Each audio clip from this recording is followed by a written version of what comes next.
Look, I promise I'll find a way to liven the mood here, but it's kind of a time to be angry. It's okay to be angry sometimes. We have an entire puppet devoted to that idea.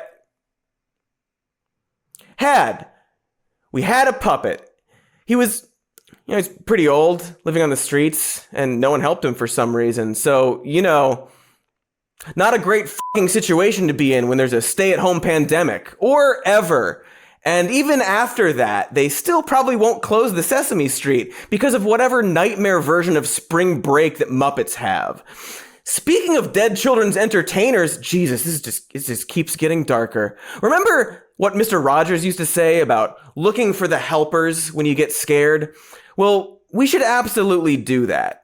But also, I don't know, maybe also look for the bags who pissed all over our sorrowed faces during this time of need in a brand new and totally rad segment called Looking for the Fuckers. I know, guys. If you're consuming entertainment right now, it's most likely to relax and not to get more angry, and I get it. And it's far more constructive to focus on the people who are going above and beyond to help in this time of crisis, otherwise known as every medical professional, grocery store clerks, anyone who has to keep going out and working every day this is happening. Absolutely phenomenal. I hope that everyone working in those fields, from the surgeons to the custodial staff, are staying safe right now. You are objectively heroes. And we should be using this crisis to recognize and celebrate them. And also to come together in general. Call our friends and family. Find common ground. Help our neighbors.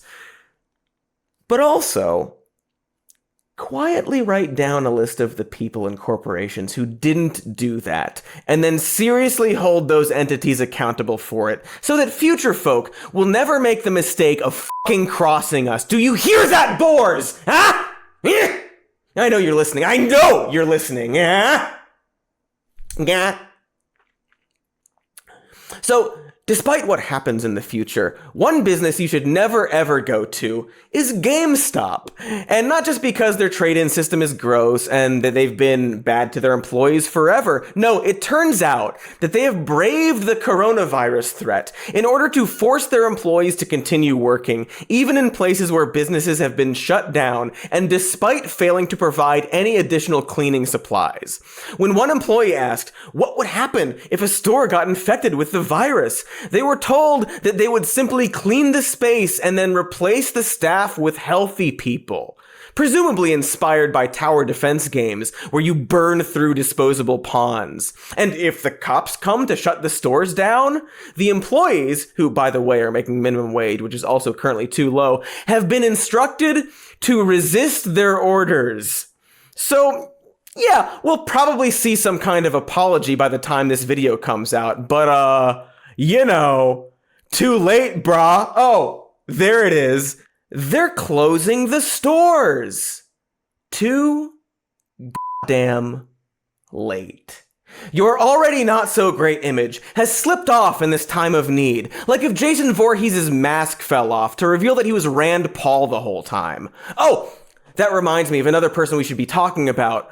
Rand Paul, who, when Congress was trying to pass their coronavirus stimulus package, decided to hold up the entire process by introducing an amendment that would block people without social security numbers from getting some of the aid. Or, as he put it, my amendment says that if you want to apply for money from the government through the Child Tax Credit Program, this is money that the government gives to people, that you have to be a legitimate person. You have to have a social security number. Wow, Rand. You're quite the goddamn racist drag. I hope he gets... I was gonna say I hope he gets voted out of office, but that is also fitting. Wow. He probably touched Mitch McConnell and a bunch of other politicians. What a shame. But don't worry, Rand. Your dad thinks it's a hoax, so you'll be totally fine. Anyway, we were talking about racism. Did you forget about racism? Because It didn't forget about you. Our president is doing his part, actually crossing out the word corona and replacing it with Chinese in his speeches, implying that internally they call it the coronavirus, but they're pushing Chinese because of their bizarre culture war racist dog shit. And of course, people, specifically the official White House Twitter account, are arguing that it totally can't be racist because we had other names like Spanish flu and West Nile virus that were named after other things. And number one, arguing something isn't racist because we did it in the past is like not a good argument. And two, Spanish flu didn't actually come from Spain, so maybe Google that before you tweet. And the three, that sweet number three, is that we had already started calling it coronavirus. That's the name we gave it. And they are trying to rebrand the name to be racist. Like, you know how conservatives get so mad about changing pronouns and using more PC language, and they swear it's not because they're prejudiced, because why we gotta always change words and junk? Well, it's interesting that those same people are more than happy to change the name of the virus, despite all of us already calling it one thing, in order to make it more racist. That, apparently, is worth the effort. The entire world economy is now stopped dead, like completely stopped dead. All because China would not shut down the practice of people eating frickin' bats at the local markets. This has been a problem for decades. Okay, this is nothing new. Yeah, that's true. Racism is nothing new, Ben. Oh, and hi, Ben. Did you like when all the famous liberal elite sang Imagine? Because I didn't either. So maybe we can hang out when this is all over. Just you and me against the world. Brothers forever. You can come share my toilet drain, Ben. Hey, Ben, did you hear about all the new hate crimes against the Asian community because of this, Ben? Friend Ben, you hear? You want to let your buddy Andy know in on all those hate crimes? You know how he hates those and always tweets them out, and weird those tweets are always about alleged Antifa members or liberal-leaning people doing the crimes. Anyway, surely this story about a woman being punched in New York because she was Asian will make your long Twitter list blasting out stories of people being attacked. Oh, nope. It's just you tweeting about LGBTQ bars being bad and defending racism and all that other stuff you do when you're a hack who only cares about crimes that fit your specific lie. God, why am I talking about these sad grifters? Is it like for a taste of normalcy?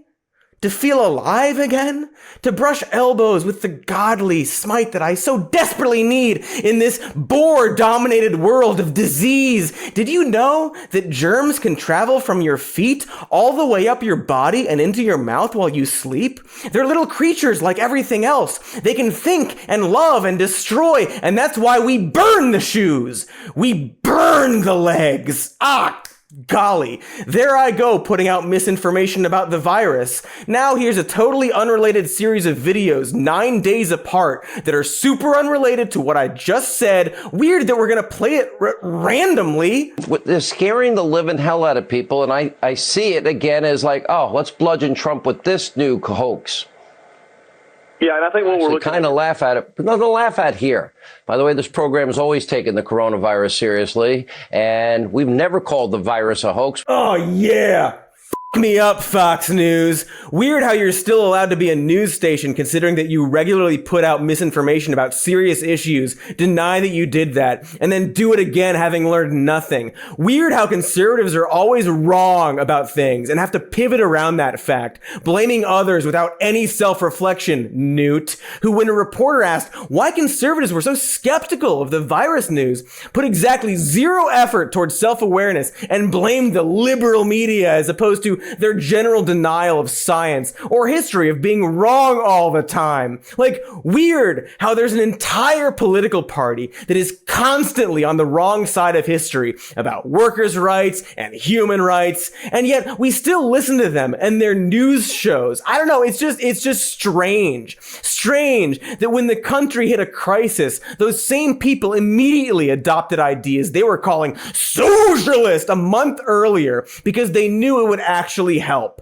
So strange. Gosh, who else sucks? Oh yeah, McDonald's tried to fight the part in the coronavirus bill where companies had to give paid sick leave to employees. Their argument being that it would hurt their franchises, who I guess would be made to absorb the cost and not like the larger corporation, despite it not needing to be like that.